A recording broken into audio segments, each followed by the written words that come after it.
तो दोस्तों, हम सबकी लाइफ में एक ऐसी सिचुएशन आती ही है जब हम कॉलेज से पास आउट होते ही जॉब्स के लिए अप्लाई करते हैं। अगर हम शॉर्टलिस्ट होते हैं तो हमें इंटरव्यूज फेस करने होते हैं और इन इंटरव्यूज में हमें इंग्लिश में कॉन्वर्जेशन करना होता है। फिर अगर हम जॉब में सिलेक्ट होते हैं तो हमें प्रोजेक्ट्स दिए जाते हैं और इन प्रोजेक्ट्स में हमें क्लाइंट इंटरेक्शन करना होता है और इन इंटरेक्शंस में हमें इंग्लिश बोलनी पड़ती है, उनकी इंग्लिश सुननी पड़ती है और इनके साथ साथ हमें मेल्स भी एक्सचेंज करने होते हैं। तो इन तीनों ही चीज़ों के लिए इंग्लिश आना बहुत ज़रूरी होता है। तो ये तो हो गए हमारे कैरियर ओरिएंटेड एग्जाम्पल्स। अगर मैं हमारी पर्सनल लाइफ रिलेटेड कुछ एग्जाम्पल्स लूँ तो हम सबकी लाइफ में एक ऐसी अपॉर्चुनिटी भी आती है जब हम किसी फॉरेन कंट्री में हमारी फैमिली के साथ एक वेकेशन प्लान करने का सोचते हैं। तो इसके लिए भी हमें इंग्लिश आना बहुत ज़रूरी होता है। और अगर मैं आपको एक लास्ट एग्जाम्पल दूँ जहाँ किसी भी इंसान का एक ड्रीम होता है कि मैं अपनी पहली कमाई से अपनी फैमिली के साथ किसी 5 स्टार होटल में लंच या डिनर करूं, तो यहाँ भी हमें एक नॉर्मल कॉन्वर्जेशन इस्टेब्लिश करने के लिए इंग्लिश आना बहुत ज़रूरी होता है। तो दोस्तों, ये तो कुछ केसेस हो गए जहाँ मैंने आपको बताया है कि इंग्लिश की इम्पोर्टेंस क्या है। तो आज मैं आपको इस वीडियो में इंग्लिश सीखने के कुछ ऐसी टेक्निक्स बताऊंगा, कुछ ऐसे सीक्रेट टिप्स बताऊंगा जिससे आपको इंग्लिश सीखना बहुत आसान हो जाएगा। तो इस वीडियो में मैं आपको 4 ऐसे स्टेप्स बताऊंगा जिनको फॉलो करके आप सिर्फ 30 दिन में इंग्लिश तो सीख ही जाओगे, साथ ही साथ आप खुद में ऐसा कॉन्फिडेंस फील करोगे, आप किसी भी चैलेंज को ऐसे चुटकियों में ओवरकम कर लोगे। तो चलिए देखते हैं कैसे। किसी भी लैंग्वेज को सीखने के लिए 4 बेसिक स्टेप्स होते हैं। पहला, लैंग्वेज को पढ़ना। दूसरा, लैंग्वेज को लिखना। तीसरा, लैंग्वेज को सुनना। और चौथा, लैंग्वेज को बोलना। तो दोस्तों, पहला स्टेप है पढ़ना। तो चलो मैं आपको इसके फायदे बताता हूँ। अब पढ़ने के 3 फायदे होते हैं। पहला, हमारी वोकैबुलरी अच्छी होगी। दूसरा, हमारा कॉम्प्रिहेंशन यानी हमारी उस लैंग्वेज के लिए समझ अच्छी होंगी। और तीसरा, हमारा ग्रामर इम्प्रूव होगा। हम जितना ज़्यादा पढ़ेंगे हमें उतने वर्ड्स पता चलेंगे, किसी भी सेंटेंस को बनाने का जो स्ट्रक्चर होता है उनके आइडियाज़ मिलेंगे और लिखने के नए नए तरीकों के बारे में पता चलेगा। तो आपके मन में अब ये क्वेश्चन आ रहा होगा कि हम क्या क्या पढ़ सकते हैं। तो पहला, आप बुक्स पढ़ सकते हैं, आर्टिकल्स पढ़ सकते हैं, न्यूज़पेपर्स पढ़ सकते हैं या फिर कुछ भी रिटर्न मटेरियल हो जिसमें आपको इंटरेस्ट हो। बट आज इस वीडियो में हम चैट जीपीटी से ही पूछेंगे कि हमें कुछ रिटर्न मटेरियल दे ताकि हम उसे पढ़ सकें। तो चलो हम चैट जीपीटी शुरू करते हैं। ओके, तो हम चैट जीपीटी से पूछते हैं, tell me a good short conversation between a family of 3 members. Enter. Let's see ChatGPT हमें क्या सर्व करता है।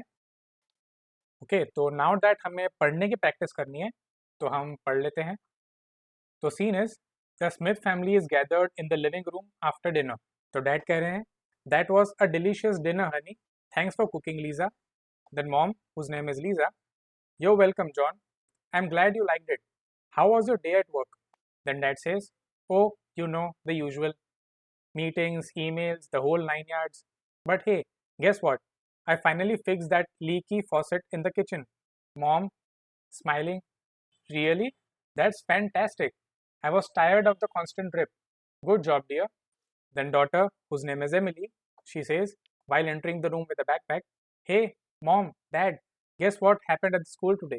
Mom, curious, what happened, sweetie? Then Emily says, I got an A on my science project. Mr. Johnson said it was one of the best in the class. Dad, proudly, that's amazing, Emily. Great job. What was your project about? Then Emily says, it was about space exploration and the possibility of life on other planets. I even made a little model rocket. Mom, excited? Wow, that sounds impressive. We need to celebrate your success. Ice cream? Anyone? Then Dad, smiling. Ice cream sounds perfect. Let's all grab a bowl and continue to celebrate Emily's success. And they all head to the kitchen, sharing laughter and enjoying a simple yet heartwarming family moment. तो देखा दोस्तों, ये तो एक example हो गया जो मैंने आपको चैट जीपीटी से पूछ के बताया। तो चलो हम एक और चीज़ पूछते हैं चैट जीपीटी से। Tell me 5 Indian cartoons that can make me laugh. Enter. तो इसने हमें 5 नाम सजेस्ट किया है, तो ठीक है, ये भी हम थोड़ा ऊपर से पढ़ लेते हैं। As of my last knowledge update in January 2022, here are the 5 Indian cartoons that are known for their humor and have the potential to make you laugh. First one is Motu Patlu. Okay. Then second is Chota Bheem. Then Shin Chan, Pakadam Pakadai, and finally the fifth one is Gully Gully Sim Sim. Okay. Well मैंने तो सिर्फ 2 नाम ही सुने हैं, I hope आप सब ने ये सुने हो, एंड ऑफ कोर्स आप लोग इनके डिस्क्रिप्शंस को पढ़ने की प्रैक्टिस कर सकते हैं। And then let me move to the very last part, which is please note that the availability and popularity of cartoons may vary. And there might be new releases or changes in the landscape since my last update. Additionally, it's recommended to check current sources of streaming platforms for the latest information of Indian cartoons. Okay, तो ये एक और example था guys. तो इसके साथ साथ आप कोई भी टॉपिक के बारे में आप पूछ सकते हैं। अगर आपको कृष्ण भगवान के बारे में जानना हो, श्री राम भगवान के बारे में जानना हो, या हिस्ट्री के बारे में जानना हो, ज्योग्राफी, साइंस, केमिस्ट्री, एनीथिंग, आप कुछ भी पूछ सकते हैं चैट जीपीटी से, एंड इसके साथ साथ आपकी पढ़ने की प्रैक्टिस भी हो जाएंगी। तो दोस्तों, लिखने के भी बहुत फायदे होते हैं। पहला, हमारी वोकैबुलरी इंप्रूव होंगी। दूसरा, हमारा ग्रामर इंप्रूव होगा। तीसरा, हमारी सोच को हम एक नया शेप दे सकते हैं, एक आकार दे सकते हैं। हम अपने थॉट्स को आर्टिकुलेट कर सकते हैं। हम जो भी चीज़ पढ़ते हैं, अगर हमें किसी ने कहा कि उस चीज़ को अपने शब्दों में लिखो, तो वो लिखने से हमारी क्रिएटिविटी बहुत इम्प्रूव होती है, काफ़ी डेवलपमेंट होता है उसमें। तो अब आपके मन में ये भी क्वेश्चन होगा कि हम क्या लिख सकते हैं। तो मैं आपको आज कुछ सजेशंस देता हूँ। आप किसी भी टॉपिक के ऊपर एसेज लिख सकते हैं। आप किसी कैरेक्टर को लेके उनके ऊपर स्टोरीज बिल्डअप कर सकते हैं। किसी फ्रेंड के साथ इंग्लिश में चैट कर सकते हैं। किसी भी वर्ड को लेके सेंटेंसेस बना सकते हैं, और बहुत कुछ कर सकते हैं आप। तो आज इस वीडियो में हम चैट जीपीटी से ही पूछते हैं कि हम अपने लिखने की प्रैक्टिस कैसे कर सकते हैं। तो चलो हम देखते हैं। Hi chat GPT, I need to practice writing English. Can you please help me? Enter. Okay, तो चैट जीपीटी बोल रही है, of course, I'd be happy to help you practice writing in English. Whether you're looking to work on specific topics, improve grammar, or enhance your overall writing skills, feel free to provide a prompt or let me know what areas you'd like to focus on. Whether it's a creative writing, essay style prompts, or any specific type of writing exercise, let me know how can I assist you. तो ठीक है, हम बोलते हैं let's simply chat works for you. Enter. Okay, तो उसका reply है absolutely. Casual conversation is a great way to practice. What's on your mind? Anything specific you'd like to chat about? Or should we start with a random topic? तो इसका हम जवाब देते हैं nothing specific. Will it be okay if I simply share how my day was today? Enter. Of course, I'd love to hear about your day. Please feel free to share. तो देखा दोस्तों, हम उससे चैट कर रहे हैं, and chat GPT भी equally excited है हमसे चैट करने के लिए। तो एक लास्ट में रिप्लाई देता हूँ, एंड देन हम ये स्टॉप करते हैं। Great. To start with, I woke up at 7 in the morning, read a newspaper, had a hot beverage, and went upstairs to take some sunlight. Then I did some exercise, which you know is a great way to start our day. Then I attended normal office hours where I had a rough day, but on my return, my family had planned me a surprise which made me happy. Full stop and let's enter. तो अब देखते हैं chat GPT इसमें क्या कहता है। तो वो बोलता है That sounds like a well-rounded day with both a productive start and a pleasant surprise at the end. Starting your morning with reading the newspaper, having a hot beverage, and getting some sunlight is a healthy routine. Exercise is indeed a great way to boost energy and set a positive tone for the day. It's understandable that work can sometimes be challenging, but it's great that your family planned a surprise for you. Surprises have a wonderful way of turning around the mood. Can you share a bit more about the surprise your family had for you? तो देखा दोस्तों, मैंने जितनी भी चीज़ें mention की थी मेरे नॉर्मल रूटीन में, उसने हर चीज़ के बारे में कुछ फीडबैक दिया है and at the same time वो एक्साइटेड भी है मेरे सरप्राइज जानने के लिए। तो इसी तरह आप एक नॉर्मल कॉन्वर्जेशन इनिशिएट कर सकते हैं चैट जीपीटी से, सो दैट आपकी राइटिंग स्किल्स भी इंप्रूव हो। आई होप आपको भी एक ग्रेट कंपेनियन चैट जीपीटी के रूप में मिलेगा। तो दोस्तों, अब पढ़ना लिखना तो बहुत हो गया, लाइफ में सुनना भी ज़रूरी है नहीं? तो अब हम आते हैं हमारे तीसरे स्टेप पर, जो है इंग्लिश को सुनना। तो दोस्तों, लिसनिंग स्किल्स बहुत इंपॉर्टेंट होती है। आप किसी भी ऑडियो क्लिप का एग्जांपल लो, तो उस ऑडियो क्लिप का एक्सेंट और उस ऑडियो क्लिप की स्पीड, ये दोनों ही फैक्टर्स दो लोगों के बीच एक प्रॉपर कम्युनिकेशन एस्टेब्लिश करते हैं और उन दोनों के बीच एक अंडरस्टैंडिंग डेवलप करते हैं। तो अब आपके मन में क्वेश्चन आ रहा होगा कि हम हमारी लिसनिंग स्किल्स कैसे इंप्रूव कर सकते हैं? तो चलो मैं उसका भी सजेशन देता हूँ। आप पॉडकास्ट सुन सकते हैं, आप लाइव न्यूज़ सुन सकते हैं, आप मूवीज़ देख सकते हैं, web series, TV shows, English songs और बहुत सारे तरीके हैं इंग्लिश सुनने के लिए। पर दोस्तों, अब चैट जीपीटी से हम ऑडियो क्लिप्स तो ले नहीं सकते, क्योंकि वो एक टेक्स्ट बेस्ड इंफॉर्मेशन ही दे सकता है हमें।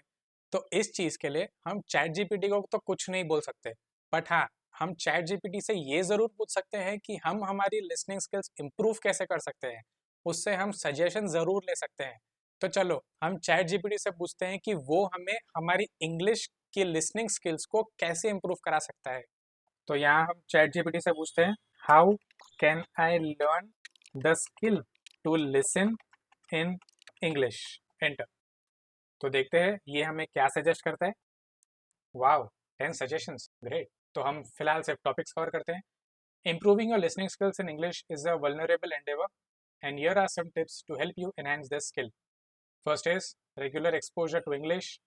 Second, listen actively, use subtitles, vary your sources, engage in conversations, use language learning apps, take advantage of audiobooks, repeat and mimic, practice dictation, and finally, taking a listening course. Okay, तो आप इन सब suggested ways का use करके आप अपनी listening को improve कर सकते हैं। And finally, ChatGPT has written, remember, like any skill, improving your listening in English takes time and consistent effort. Be patient with yourself and celebrate your progress along the way. And that is true, guys. I mean, your time and the effort you put in, those two will play a major role for you to improve your skills. I mean, I'm not saying just listening skills, but yes, जितना ज़्यादा आप read करोगे, लिखोगे, सुनोगे, बोलोगे, आप जितने ज़्यादा एफर्ट्स डालोगे, उतने ज़्यादा आप परफेक्ट वे पर चल रहे होंगे एंड एक दिन you will be confident enough कि भाई हाँ, I mean, I can present myself somewhere. I mean, not just present, but yes, I can converse with someone whose native language is English. And of course, जैसे जैसे आप आगे बढ़ोगे, आपको उस हर प्रोग्रेस को, उस हर चेंज को आपको सेलिब्रेट भी करना होगा, because that will be the motivation for you कि भाई आगे भी हमें इतना ही एफर्ट्स डालने पड़ेंगे। तो अब हमारा पढ़ना हुआ, लिखना हुआ, सुनना हुआ, अब तेरा भाई बोलेगा। तो अब हम आते हैं हमारे चौथे स्टेप पर, जो है इंग्लिश को बोलना। अब पढ़ने के इतने फ़ायदे मैंने बताया, लिखने के बहुत फ़ायदे बताया, सुनने के बहुत फ़ायदे बताया, तो भाई अब बोलने के भी तो बहुत फ़ायदे होंगे, है कि नहीं? तो आज मैं आपको बोलने के भी बहुत फ़ायदे बताता हूँ। अब हमने जितना कुछ सीखा है पढ़ते, लिखते और सुनते टाइम, उन सब की टेस्टिंग होती है बोलने में। हमने जो वोकैबुलरी सीखी थी, उसकी प्रैक्टिस होती है। हमने जो ग्रामर सीखा था, उसकी प्रैक्टिस होती है। हमने जो वर्ड सीखे थे, उनका प्रोनाउंसिएशन की प्रैक्टिस होती है। हम खुद में कॉन्फिडेंट फील करते हैं। और last and the most important thing जो है बोलने की, वो है हमारी फ्लुएंसी डेवलप होती है। तो जब मैंने आपको पढ़ने बोला था तब आपके मन में क्वेश्चंस आए, जब मैंने आपको लिखने बोला तब भी आए, जब आपको सुनने बोला तब भी क्वेश्चंस आए। तो अब जब बोलने की बात कर रहा हूँ तो जाहिर सी बात है अभी भी आपके मन में क्वेश्चंस आ रहे होंगे कि भाई बोलने की प्रैक्टिस करना कैसे। तो इसका भी सजेशन मैं आपको देता हूँ। आप किसी भी फ्रेंड के साथ एक नॉर्मल इंग्लिश में कॉन्वर्जेशन स्टार्ट कर सकते हैं, या फिर कोई ऐसे पर्सन के साथ जिसकी नेटिव लैंग्वेज इंग्लिश हो। अब फॉरेनर तो कभी मिलते हैं ना हमें, अब हम फॉरेनर से तो रोज़ मिल नहीं सकते। या फिर आप कुछ पढ़ते टाइम, जैसे स्टोरी बुक्स पढ़ रहे हो या न्यूज़पेपर पढ़ रहे हो, आर्टिकल्स पढ़ रहे हो या कुछ भी पढ़ रहे हो, तो आप उसे ज़ोर ज़ोर से पढ़ सकते हैं। तो इससे आपकी बोलने की प्रैक्टिस होंगी। और ऐसे बहुत से तरीके हैं जिससे आप प्रैक्टिस कर सकते हैं। तो अब हम 3 बार चैट जीपीटी को परेशान तो कर ही चुके हैं। तो आज इस वीडियो में हम चैट जीपीटी से ही पूछते हैं कि हम हमारे बोलने के तरीकों को कैसे इम्प्रूव कर सकते हैं। तो ठीक है दोस्तों, हम एक लास्ट बार चैट जीपीटी को परेशान करते हैं। तो हम पूछते हैं, hi chat GPT, I want to speak English, suggest me ways to do so. Enter. Wow, 12 points. Interesting. Okay, तो let's see इसका क्या कहना है. Certainly, improving your spoken English involves consistent practice and exposure. Here are some effective ways to enhance your spoken English skills. Okay. First is engage in conversations, online language exchange platforms, join language meetups, take speaking classes, use language learning apps. Whoa, watch English movies and TV shows. This is the best part so far. Listening to English podcasts, okay, the next one. And then read aloud. Yes, this also plays a major role. Then record yourself. खुद की आवाज़ सुनना, it's not my type. I mean, you can decide for you. Use voice recognition software. Imitate native speakers. Okay, and the last one is attend English workshops or seminars. Okay, so remember, consistent practice and exposure are key to improving spoken English. Don't be afraid to make mistakes as they are natural part of learning process. That's a good point. Okay, so celebrate your progress and keep challenging yourself to communicate in English in various contexts. Okay, so friends, आप इन सारे, I mean not सारे but yes, कुछ points का make use करके आप अपनी spoken English को भी improve कर सकते हैं. And it's up to you what all points you think you are comfortable with. तो दोस्तों, हमने इन चारों स्टेप्स को काफ़ी डिटेल में देखा और उनके फ़ायदे भी जाने. बट अब ये सिर्फ आप लोगों पे डिपेंड करता है कि आप इन चारों स्टेप्स को कैसे फॉलो करते हैं. बट मैं आपको बता दूं, इंग्लिश सीखना या कोई भी लैंग्वेज सीखना एक बहुत डायनामिक प्रोसेस है. इसमें आपको प्रैक्टिस चाहिए होंगी, वो एक्सपोजर चाहिए होगा, एक विलिंगनेस चाहिए होगी गलतियां करने की. आप पढ़ते टाइम गलतियां करेंगे, लिखते टाइम, सुनते टाइम और बोलते टाइम. आप ये चारों स्टेप्स को फॉलो करते टाइम बहुत गलतियां करेंगे. बट ये सब आप पे डिपेंड करेगा कि आप उन गलतियों को कैसे सुधार सकते हैं और अपने आप को कैसे इम्प्रूव कर सकते हैं.